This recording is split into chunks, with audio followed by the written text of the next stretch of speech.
Hi, this is Grisha from Markup Plugin.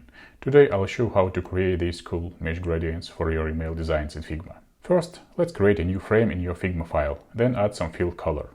As a next layer, add an image with a noise texture. Select a fill color on the right sidebar, then click Command-C to copy this layer to clipboard. Then select your frame and pass this image as a next layer over your fill color. To make it work like a texture, set blend mode as overlay. With this option, texture will look better over the fill color. Adjust image opacity as you need. Next, let's add a couple of gradients on top of your fill color layer. First, create a new layer, switch to the gradients option, and then select radial. Adjust position of the gradient over your frame and then set blend mode as overlay. Add more gradients as you want for your design with black or white color and overlay blade mode. The cool part of these gradients that you can easily change color by changing the base level fill.